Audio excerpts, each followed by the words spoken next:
Hey everyone, it's Nick with Us versus Herd. If it's your first time here, hit the subscribe button. We just passed over 4,700 subscribers.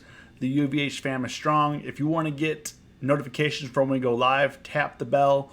We go live 30 minutes after market close, Monday through Friday. We post videos on the weekend. You know, we're here to help you. Join our communities below. Links are below for our options trading group, along with the Discord. So if you're just tuning in, say what up.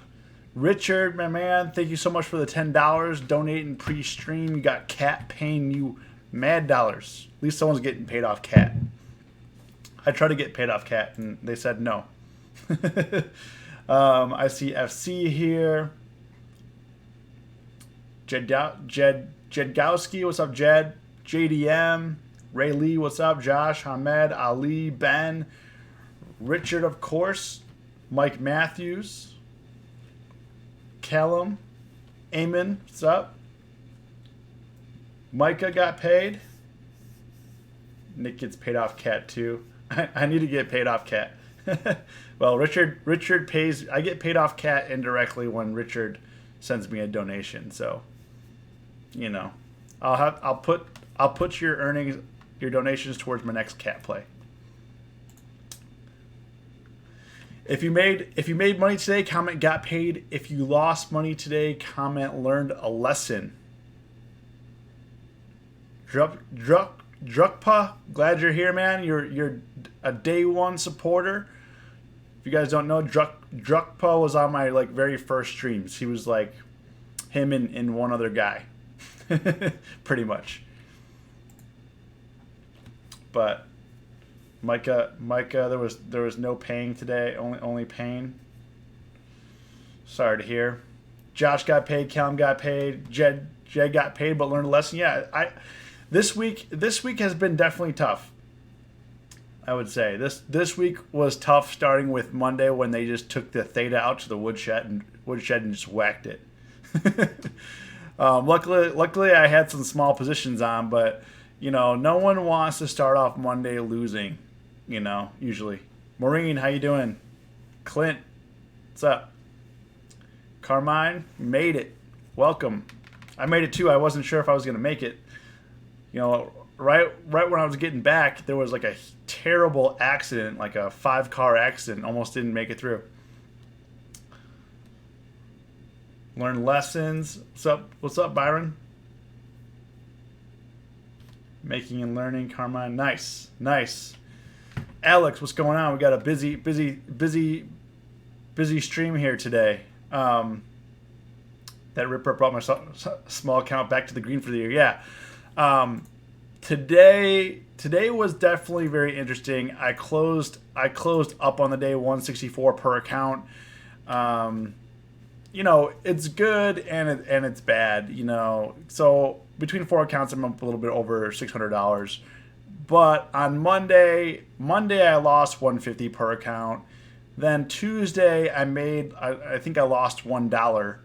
And then yesterday I was like break even yesterday. It was hard to say, but so far this week really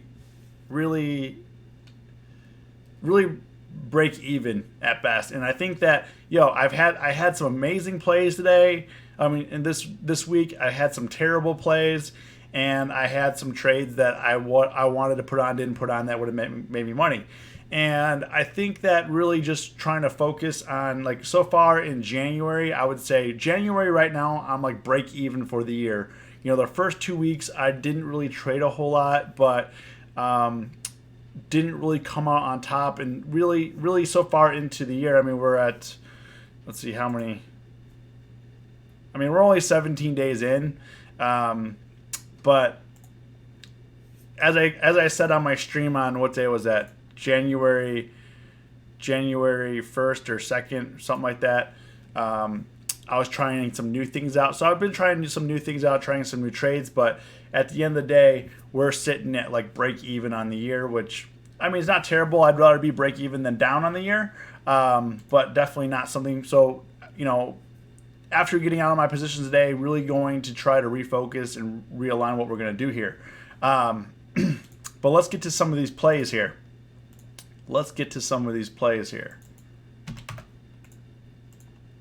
So, okay. So this morning, let's talk about BABA for a second here that I did today. So this morning, BABA spiked up pretty large. Let me try to, can't see the chat, but Tasty works up. Hold on one second, I'm making some adjustments. Okay.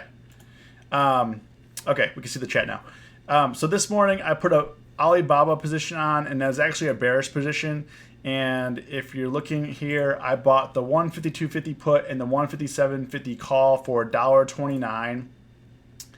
And the reason why I did that here is this morning on Alibaba, we went from 151 up to 156 in a half an hour here. It was coming down pretty hard pre-market, as you can see, and I was really looking at a play on a chart that I was thinking it was going to go below 152.50 again, because if you're looking on a play from a couple days ago, it did the same exact thing right at open. It spiked up and then gave it all back, and it looked like it was going to do that today.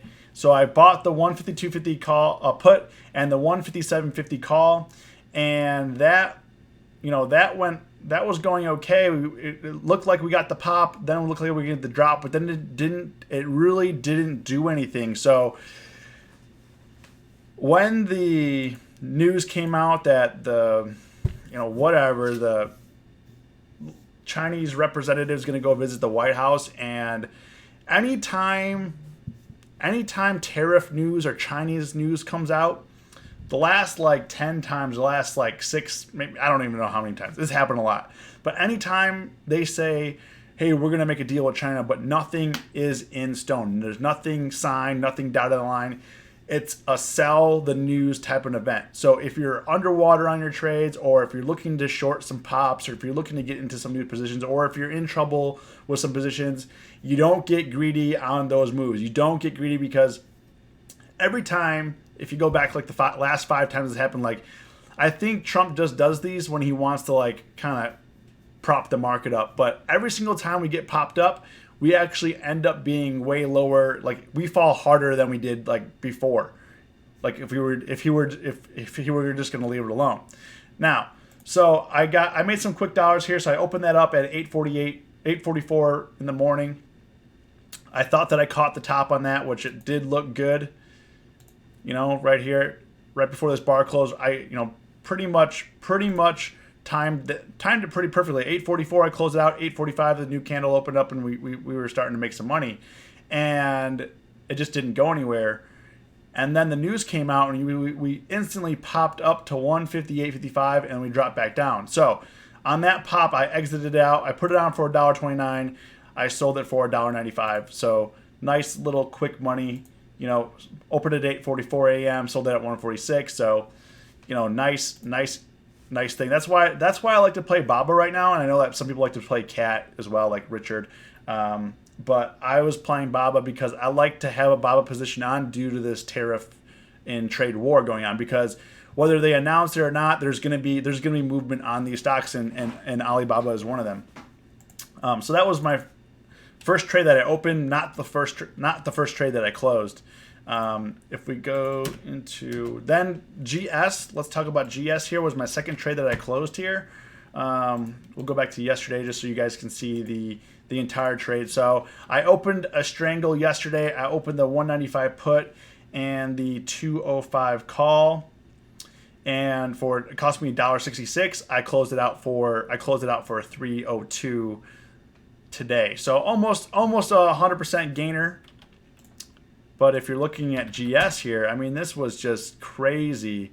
At the end of the day yesterday, I flipped bearish on the banks, and we had some pretty crazy movement here.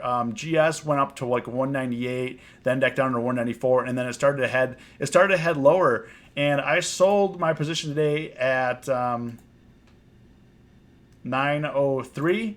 So yeah, it went from right here. We went from 198 down to 194, and then at 903, I caught the It's rare that you time it so perfectly, but I really did catch the bottom before it started going up. And you see how I sold this right here, and then it started to kind of recover. I mean, this trade was beautiful. I mean, it was pretty easy going. You know, executed, stuck to my disciplines, and you know, we didn't get 100% gain, but we got close, and there's nothing wrong with that. Like some quick money right at open. It dropped down, you know, at 9:03 right on this candle here, on this 9 o'clock candle here.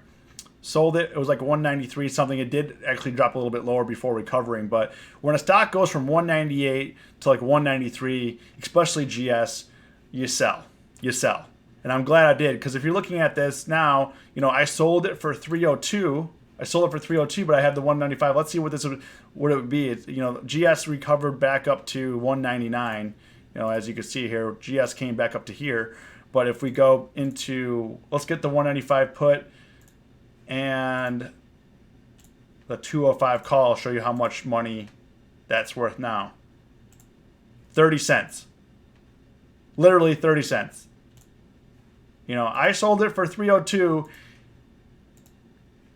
and it's worth 30 cents. It would have lost $2.70. I would have lost 130 bucks if I held.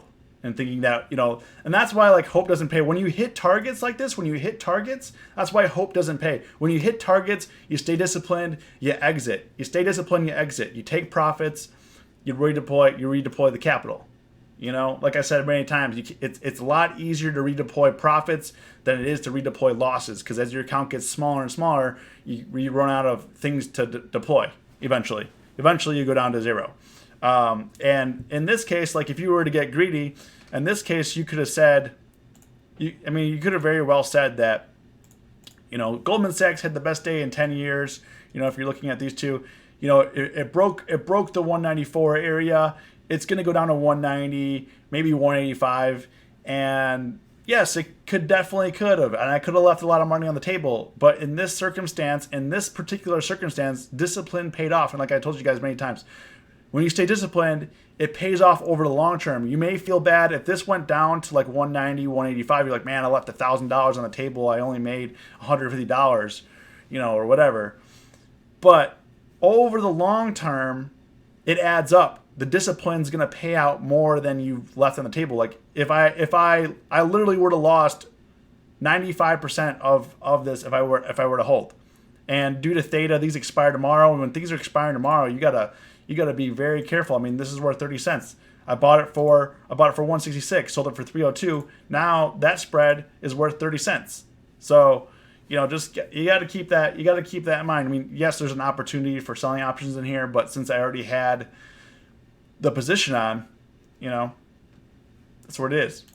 In this circumstance, it would not have paid off. When you're this close to expiration and you have out of the money options, you got to be very, very, very careful.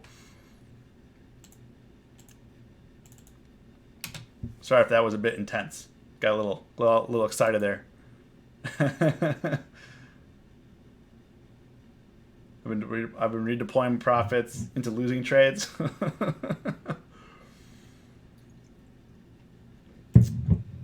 All right. Next on the list was this LGND. Now, I traded LGND. I bought a call on it. And the thing with LGND is it's very illiquid. I only did one contract. I definitely do not recommend this for like beginner traders because it's very difficult. It's very difficult. I mean, if you're looking at this right here, I mean, the ask is 30 cents. The bid is 5 cents. I mean, just terrible. You could easily get screwed. I mean, volume is 152. I've seen worse, but I mean, it's pretty bad. It's pretty bad. So I definitely don't recommend trading something like this. I typically don't trade something like this, but we went ahead on it. I'm down a little bit on the position. This morning, the reason why I put it on, I thought that it was going to recover, maybe hit 120, and I was going to let go of it. Instead, it just kind of stayed the same. So it was a small risk trade. We risked, what did we risk on this bad boy? 35 cents.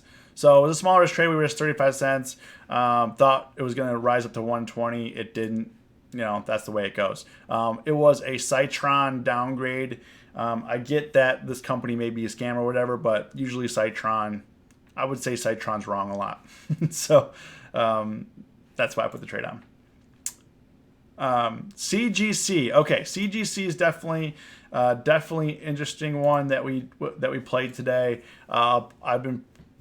I've been trying to trade this stock because it seems like it moves pretty well, and you can get a good deal on premium if you're looking at the right time when premium deflates a little bit. Now, this morning, let's look up CGC just so you can get some context of what we traded here today. Let's see here. Tyler's got some puts on CGC. Yeah. Okay, so this is what we traded here. Yesterday, so to give you some context, yesterday I bought the 44 call yesterday. Bought a couple of them on this account. Originally paid 61 cents. It came down a little bit. I paid 55 cents for the next one. And then today I sold them both for 75 cents. And the 44 call, let's actually pull up CGC over here. Let's look at the 44 call here. And if you guys don't know, I like to look at the numbers. You got to look at what these things are worth here. And I've been looking at this. I've been looking at it over the last few days. I missed my opportunities here on CGC when it came down to 41, went up to 44 again, came back down to 41, and looked like it was going to do it again. So I bought the 44 calls again when it was chilling at 41. It did go up to 44. And today I got 75 cents for it. It did spike up to $1.10. So I didn't get all of it, but I got, I did okay on it. I made decent money on it. But as you can see, if I didn't thank God I let those go, they're now worth 28 cents. The one thing that I did do once it hit up to 44, I bought the 41 puts. So I bought 3 41 puts that cost me 14 cents. And I believe we're up on the position a little bit here. Let's see what those are going for right now. What were they going for? CGC. So they're going between 19 and 12. So probably like 15, 16 or so. I paid 14. So we're not up big, but we're up small. CGC, for some reason, just I guess following the trend here, decided to sell off in the last power hour. And hopefully we can return down to 41 tomorrow. So we'll see how that goes. That's really the only really trade that I had on that bringing into tomorrow. And then the last trade I did today was Microsoft, and let's get some context on Microsoft so you can get the whole thing here. When did I put this on here? Okay, so Microsoft I put on. That's definitely not right. Man, this platform is so glitched up. So if you look at this, so it says here, let's see here. Okay, no, we're okay. We're okay. Microsoft. So I put a position on. I bought the 104 put and the 106 call on Microsoft, and I put that on the 15th. Today's the 17th. So after it spiked up, I thought maybe we were going to fall back down, or we were going to go up higher to like 107, 108 area, and it just didn't. And on Microsoft here, we had a nice run yesterday. Yesterday, Microsoft ran up to 106.02, but then just disappointed, just sat here all the rest of the day. And then today, it literally followed the same trend. It went all the way up, came back down, and then just sat there. And then when it spiked up on that news for the tariffs in China, it spiked up to 106.63. I took the opportunity to get out, even though it was at a loss. I lost about $30 on it, $33 on it, and $32 actually. But the reason why I got out is that it was literally before that spike, I was down $70 on that position. It then came down to $30 loss. So I'm like, okay, I'd rather lose $30 than $70. So I took it off. And Microsoft literally has been a pain for me, last couple of days. So like IBM, I think I'm going to phase out IBM. I'm going to phase out Microsoft for a while.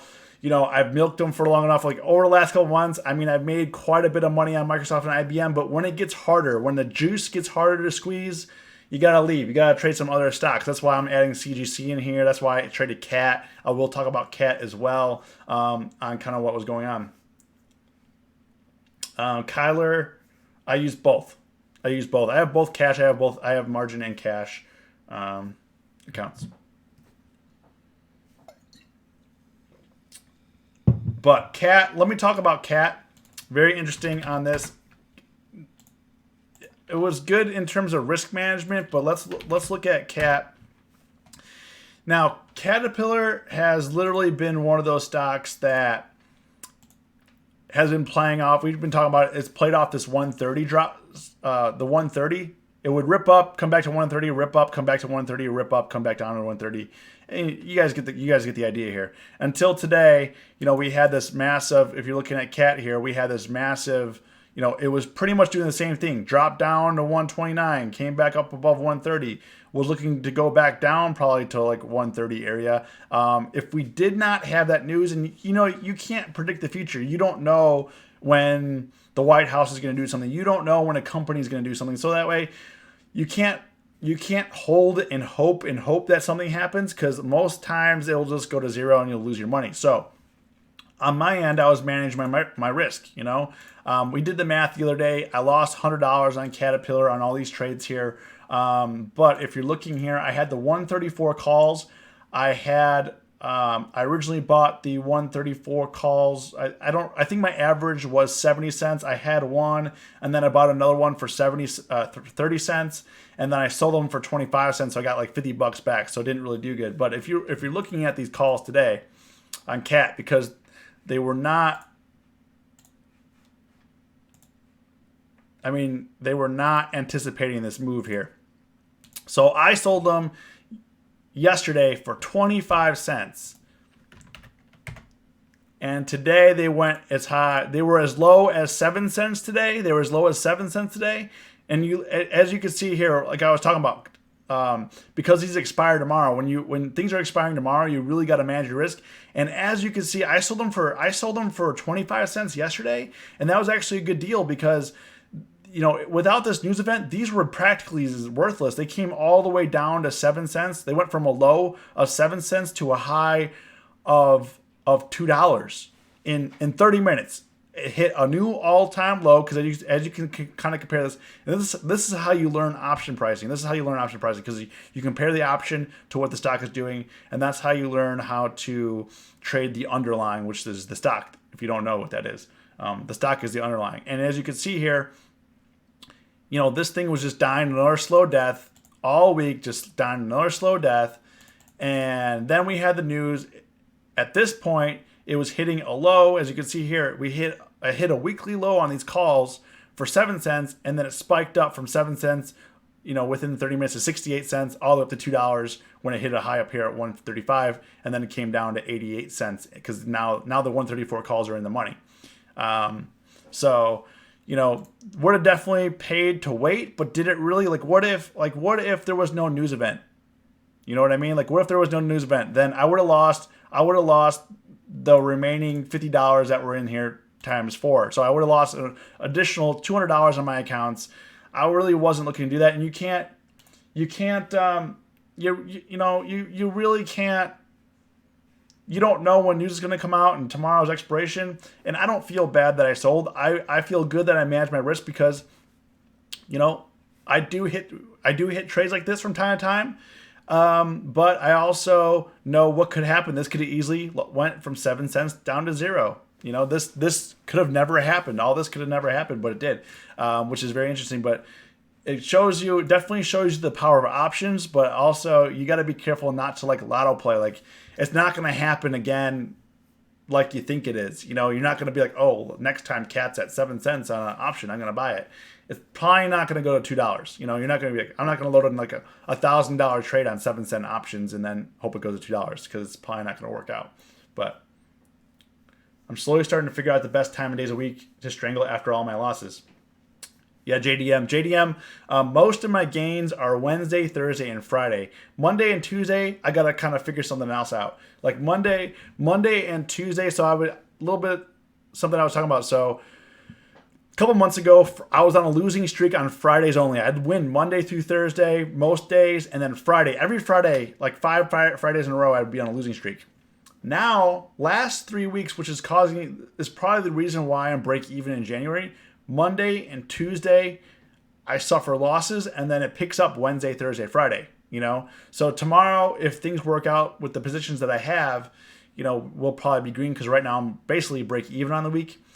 But that being said, you kind of always got to re-examine because the market's constantly changing. The market is constantly changing. And so you got to constantly shift strategies. If you look back the last couple of weeks, you got to look back, think to yourself, last couple of weeks, what days have I lost on? What days were I losing on? What days were I winning on? And start to adjust strategy. Start to adjust. Like no one has the perfect strategy. People know how to trade, sure. But no one has the perfect strategy for every single market. It changes. Stocks move differently. Stocks are different prices, different news events. As you can see today, things were just crazy due to White House news, nothing else. Morgan Stanley was the biggest loser of all the banks. Couldn't recover. Morgan Stanley lost biggest. Netflix reported earnings today as well. So what I'm saying is you got to think to yourself what days you're losing and really refine your strategy. Really refine what you're doing. Dovey, what's up? Took home $45. Nice. Love it. When trading options, do you typically use cash account? Not really. Kyler, I mostly use my margin accounts, but I'm going to start using some cash accounts. I don't know. We'll see. We'll see how I feel about it. I don't really use my cash accounts, but we'll see how it goes. I might make some changes here. Like I said, I'm always changing. I'm always adapting. I'm always moving things around. I'm always open to new ideas. Like as a trader, you have to be open to new ideas. If you're doing the same thing over and over and over and over and over again, eventually, yes, it's good for the moment of time, but as soon as it stops, like if you're winning with the same strategy for a while and then it stops and then you try it again and it stops and then you try again and it stops and you lose, at that point in time, you got to think to yourself, this strategy might be the wrong strategy for this type of market or for this stock in this market. Like I said, IBM, I lost a couple trades in a row. I'm a little bit hands off now. Microsoft, after I got out of Microsoft Alive today, I'm probably going to be a little hands off Microsoft for a while. There's definitely always stocks to trade. You just kind of got to move around. Dustin lost 1K, redid portfolio right after and ended up 200. Nice. Yeah, sometimes you just need the reset. At least you identified it. Billy, ATVI was something on my list. Thing about ATVI right now is they're facing a lot of issues internally, and which obviously the price is reflecting that. To be honest with you, I do like that it's at 52-week lows and holding. I just don't want to be the first person to see, if it can break above like 51, 52 area, I might trade it. Or if it could break below like 43, 45 area, I'd trade it. But at this point, when stocks move big like this, and you didn't take advantage of the move, you missed the move, you missed the chance. This could stay 47 to 48 for a month, 2 months, and you just be bleeding out money. So right now, if you're looking at ATVI, you want to break range. You want to break above resistance or below support, basically.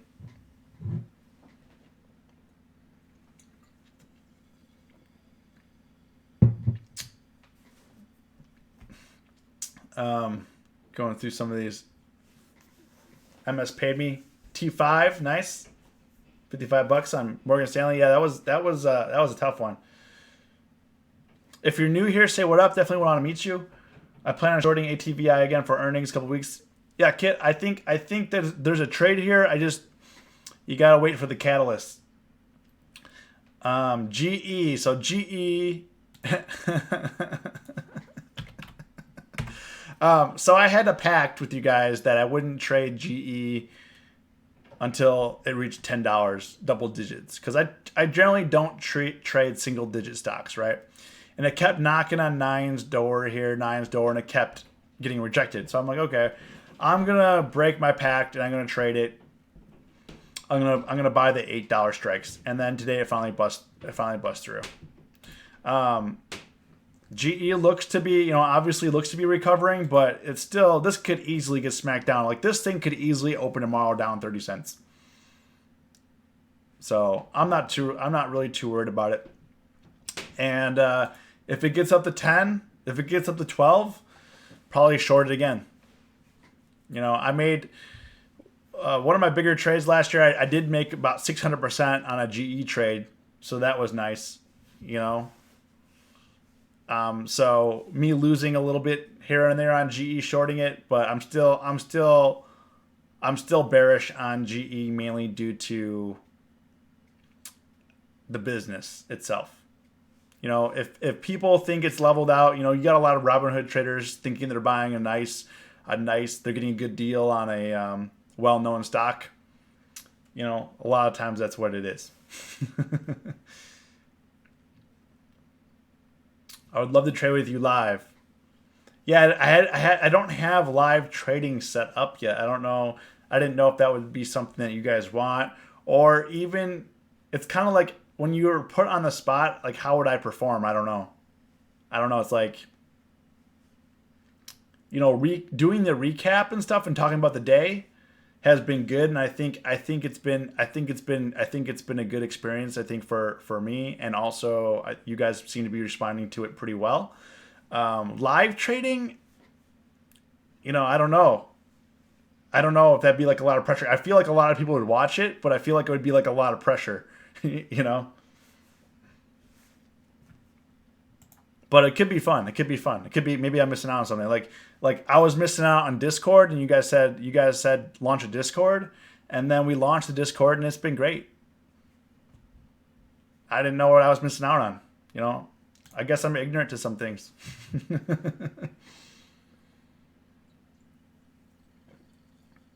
This is definitely more beneficial for you than live trading. How about call-ins at the end of the day? Dovey, what do you mean like call-ins? Like people would call in? We did have one call-in with FC. I guess I would just have to coordinate with people. Would change live, Sergio? Live trading would change people live. I do post all my trades usually in the Discord and Facebook. But I think live trading would be... live trading would be... it's not that I'm against it. It's just that there's a lot of weight to it. You know what I mean? Like trading is one thing, but then trading and going on YouTube is like a whole nother level of work. Like it takes a lot of work to do what we do. You know what I mean? Yeah, Ben, I don't know. I mean, well, I'm definitely open to it. I'm open to try anything. I'm here for you guys. You guys are here for me. I love trading with everybody that's here. I think we all have a pretty good relationship with each other. We have a lot of fun. We trade a lot of stocks, trade a lot of options. We poke fun at each other. I mean, it's just good fun.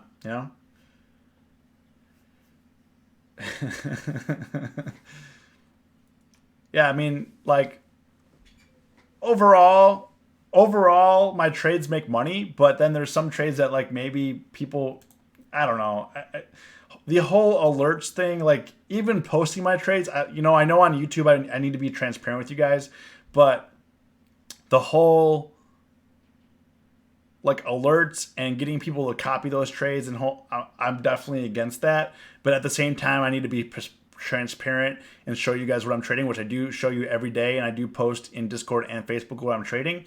But mostly why I do that is for a reference point, so you guys know what I'm doing. Some of those trades obviously lose money. Some of those trades make money. And that's just the way it goes, just like anything else. And then if anything, maybe just use them as, not to copy trades, but to bounce some ideas maybe off of balancing your own portfolio, or just seeing what other people are doing. Sometimes it helps when trading, just seeing what someone else is doing. Like Richard trading cat, and explaining to me why he trades cat and how he trades cat definitely opened my eyes. But maybe cat's not good for me. Maybe it is. I don't know. Like every stock that I trade may not be good for you. You gotta, some trades, and obviously like popular stocks, a lot of us trade the same stuff. Like if we're on Netflix or we're on GE, a lot of us trade the same stocks, and we may have similar positions, and that's probably due to us having similar mentalities. I understand that a lot of people here share the same mentality in life, in business, and in trading. It's kind of interesting how that works out with the way that the filter works here. The people that are interacting, everyone here right now that interact with me in the YouTube chat and on Discord and on Facebook, believe it or not, we have very, very similar interest levels. And, I think that's why we all kind of get along. Hamed likes the way it is now. Personally, live trading wouldn't teach people a lot about trading because at the point they are copying. Yeah, I think the one thing about live trading, I think the one aspect would be for like support and actually responding to events live would be the only thing that I would be thinking about. Like when this is a market wide, this has nothing to do with an individual stock. Like when that news came out, this is a market wide event. It didn't matter what stock you were in. This is a market wide event, and I think maybe that would be useful on how people respond to those kind of things. When it did though, when this pop did happen, I did say in Discord, yo, I'm selling everything on this fake news pop. I'm out. Like I'm anything that is profitable, break even, or looks like it's coming to fruition, I'm gonna take my money and run because, as you can see, like on these tariff news pops here, it ripped up. S&Ps went up to 26.21 all the way up to 26.45. 25 point swing there, and then almost all the way back down, and then started to recover. So I would not be surprised if we gap down tomorrow based on news like this. Like I would not be surprised if we gap down after they pull stuff like this. I'm still reminded, but until I go rogue. Yeah, Josh, you took on a lot of risk with those Netflix calls. Let's talk about Netflix for a second. I know a lot of people are trading Netflix right now. Looks like they missed earnings. I didn't look into guidance. You can look here. Let's see if we can pull it up real quick.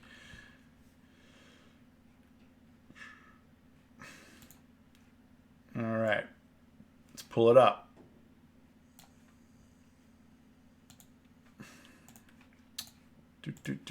Okay. Let's look here. Okay, Netflix beats on subscriber growth but misses slightly on revenue. Stock falls after hours. Estimates for earnings per share. Earnings per share just fell below projections for revenue. The company is guiding toward lower. So this is very important right here. So for me, when I look at earnings, it's about what's to come. And right here it highlighted the company is guiding toward lower than expected results for the first quarter of 2019. Now, when a company says that their guidance is going to be down, so as you guys know, when you invest in the stock market, you're not investing for today or what happened in the past.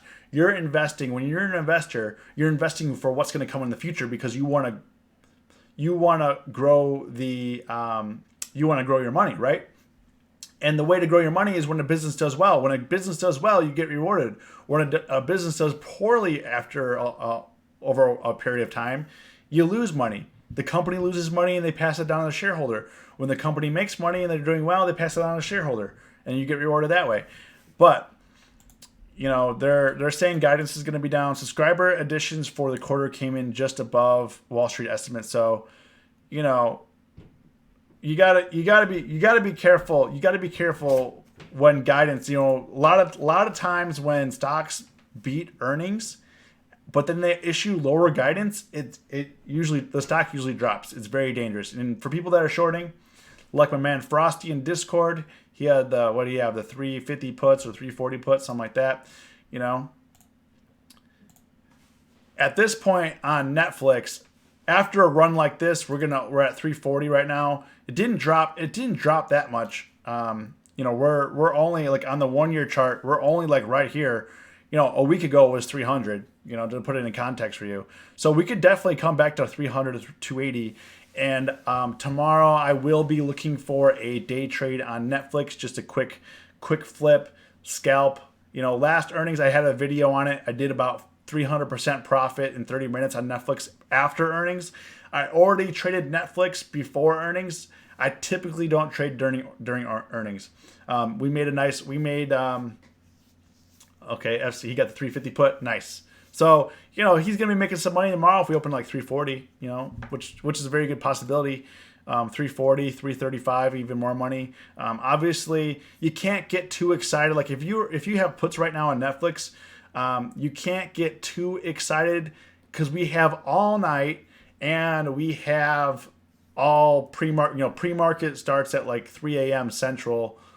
4 a.m. Eastern. Pre-market starts at like 4 a.m. Eastern, and the stock could go up tomorrow morning, and then it closed flat. Like Netflix, this could easily, you know, it's only down to 341. It closed at 353. It's down to 342. This could easily come back to 350, 355, 353. This could close flat, and premium sellers make a ton of money.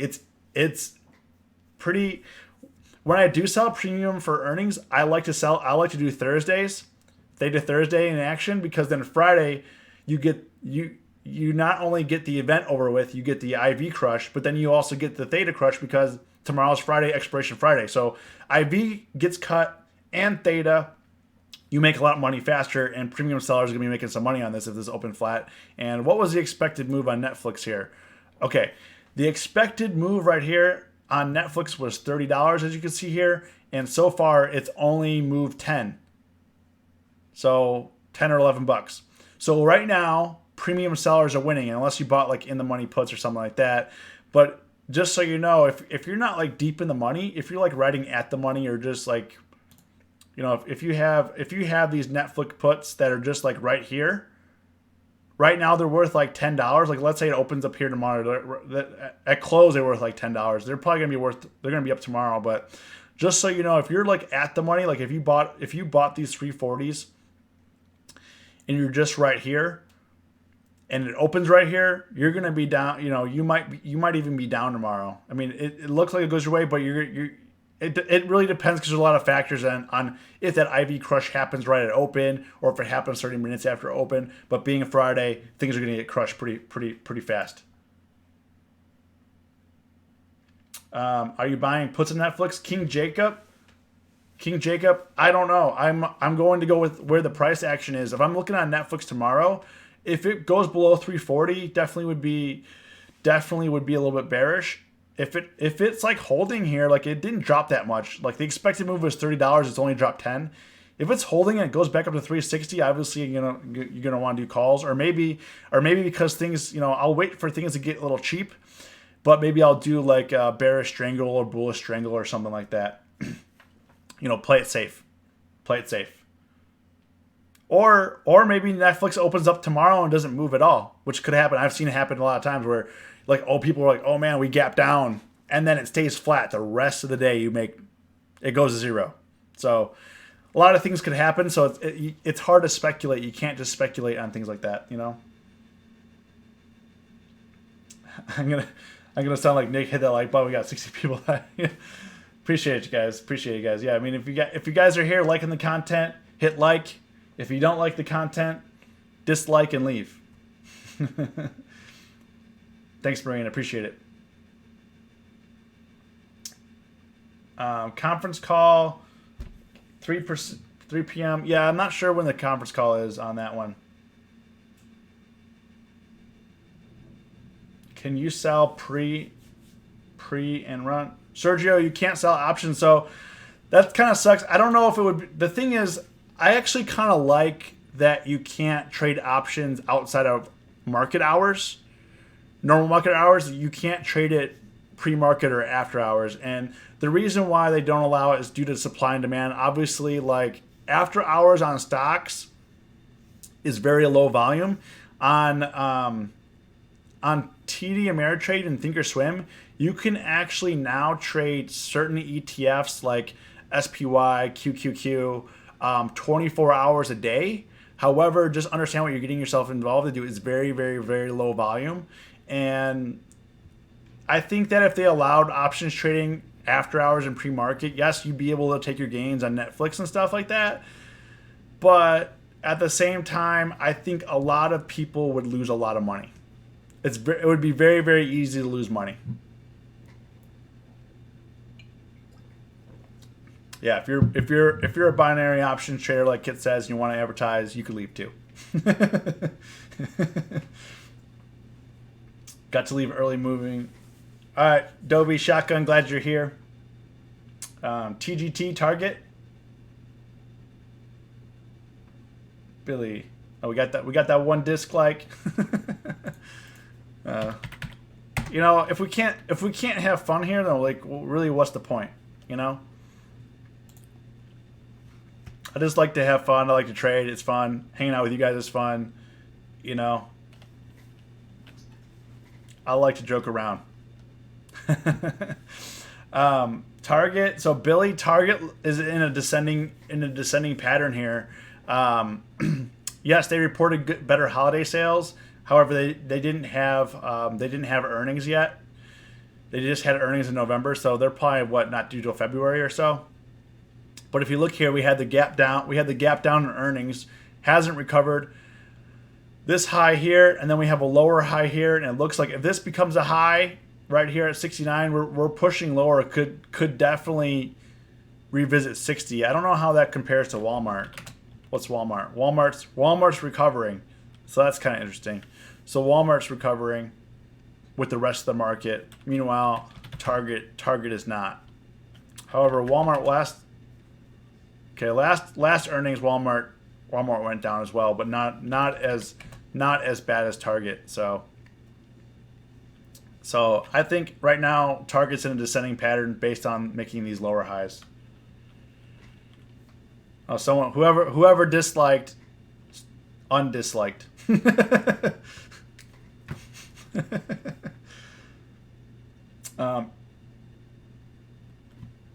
Sorry guys.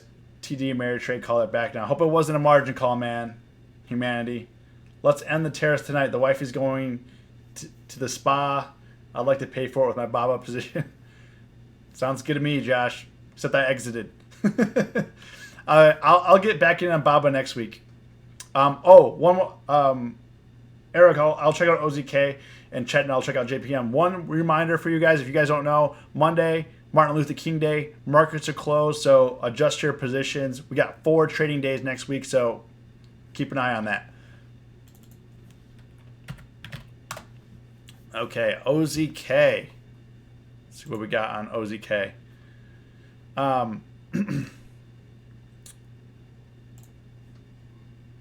So if OZK can get to like 28, it'll start probably gap filling this right here. I don't trade OZK. The one thing that I will say, if you're looking at the options, they only have monthly options. And typically when they only have monthly options, they're not going to be as liquid. And as you can see here, they're not that liquid. And for a $27 strike, $27 stock to have $5 wide strikes and not even dollar wide strikes, I mean, this is going to be tough to trade as an options trader. If you want to trade stock, trade stock, but options trading would be, I think, going to be very, very hard on this. Chetan, JPM. So I made some money. I made money. I made back-to-back profits on JP Morgan yesterday, which we went over. I did turn bearish. I'm glad that I did sell my JP Morgan position yesterday because I had the 103 calls. I made a little bit of money on that. FC was busting up with the 103 calls. He made money on it like 3 times. But, to me, it's looking kind of toppy. And yesterday, if you're looking here, went above 103, smacked down. Went above 103 today, got smacked down. I think, and if you look right here on back December 10th and December 11th, it was in this range, and then that's when we had that's what kind of initiated the massive sell-off. So I'm not saying it's going to get sold off, but just be mindful. You really need to get like 104, 105 to kind of break through this. But right now we're still in this range here where we could just get whacked down back to 100. So IBM, J&J. IBM, the reason why I haven't been making money on it is because look at it.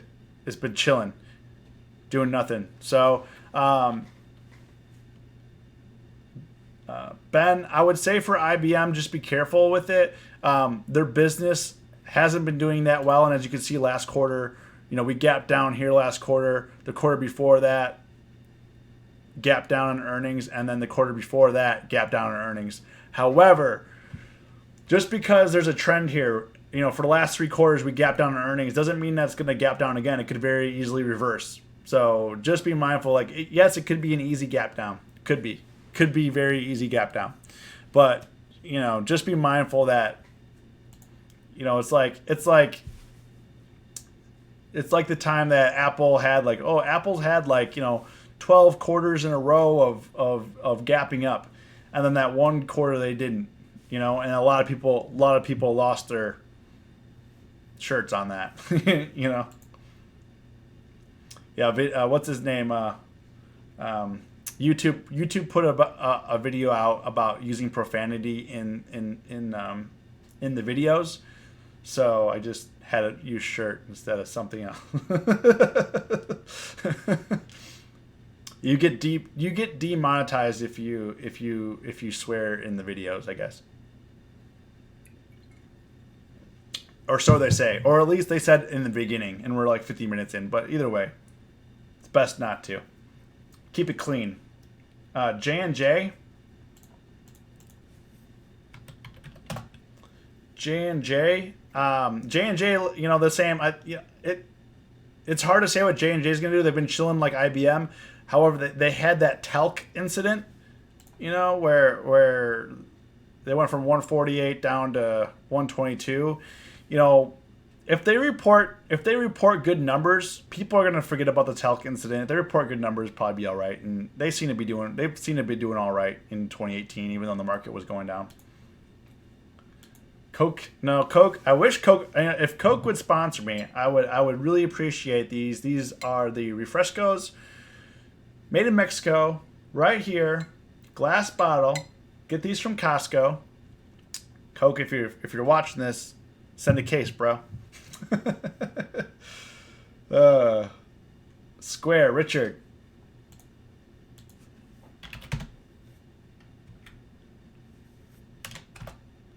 Yeah, Square's back up here at possible rejection levels here at 70. So it did gap up on December 3rd, but got rejected.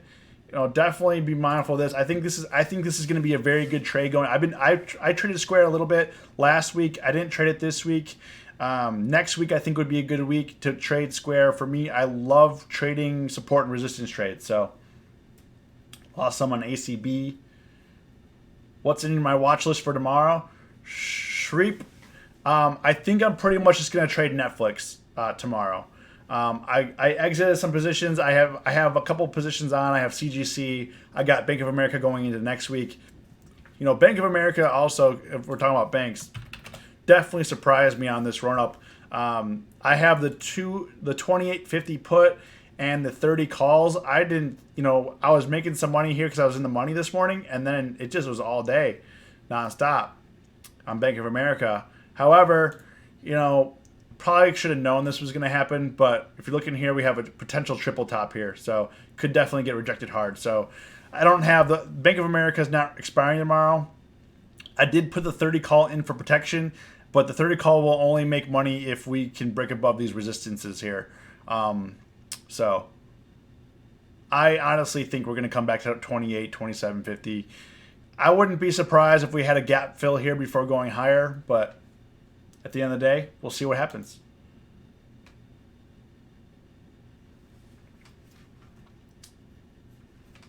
I just started jumping on these lives. Well, welcome. If it's your first time here, welcome. Definitely appreciate you. Yeah, Bank of America, I'm bearish on. And it's not, when I say that I'm bearish on it, it's not because most of the time my opinions are based on the chart. It has nothing to do with the company. Bank of America could be the best bank out there, but I'm just looking at the chart. I'm just trading the chart here. These levels, if you're looking at something like Tesla could be the greatest car company in the world, but numbers don't lie. Rejected. So that's just all I'm doing here. Same with Bank of America. Rejected, and here we are again. So, not saying it won't break through like GE. If you're looking on the daily, rejected, broke through. So, it could break through. Eventually, everything breaks through. Anything that wants to, if it has buyers and people want to buy it, it'll eventually break through. But right now we're playing the occurrences, and right now the occurrences are saying bearish. Humanity, welcome. Glad you're here. Definitely appreciate everyone. If it's your first time here, say what up. We want to meet you. I know there's a lot of people sitting in the back row. If that's you, say hello. Yeah, so tomorrow I'm going to be looking at CGC and Netflix, and then I have Bank of America for next week. Let's see, what do we have here for next week? Oh, I have Snap as well. Snap. Forgot about them. Snap dropped due to the CFO leaving, so I bought calls. I have the $6 calls. I'm down $30 on them, mainly because it was not doing anything. I did make some money back this morning when it spiked up to like 580, but then it came back down and just chilled like the rest of the day. So that's where, when a stock just doesn't move, your options are going to get crushed. But my goal for Snap is like 630, 640 area. I did put welcome first timers, Kit, Akutsuki. You guys gotta simplify these usernames for me.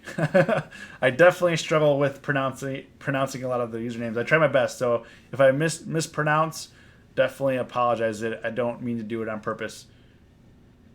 So, a couple more minutes. Anything else you guys want to look at real quick? We got about 3 minutes on the stream. Anything else before we sign off? We do a 1 hour stream. If it's your first time here, we do a 1 hour stream for market close. So 3:30 to 4:30 p.m. Central, or 4:30 p.m. to 5:30 p.m. Eastern. Crypto Slice, AMD. The chips fell yesterday. AMD was green today, but still, to me, it still looks descending. Oh, not Facebook. Still, it just came back. AMD just came back to where it was. But the one thing that was very interesting on the green day that we had yesterday, AMD just could not stay up. It was just ridiculous. So at 20, I wouldn't be opposed to shorting it again. I mean, I was looking at it, but I just didn't really want to get into anything. And like I said, I'm trying to reduce my risk on Monday and Tuesday. Monday, we're not trading because the markets are closed. And then Tuesday, it's like, do you want an AMD short? Something short on, so maybe I'll put something on AMD tomorrow, hold it over the weekend, we'll see. But I was looking actually to short AMD. I just didn't pull the trigger because it just kept wanting to rip. But I think for me, AMD is a short play. I'm making money on AMD. Tobin, nice. Yeah, I mean, this is definitely some nice day trading action here. Short side, as long as normally, as you guys know who trade, they normally don't make it this easy.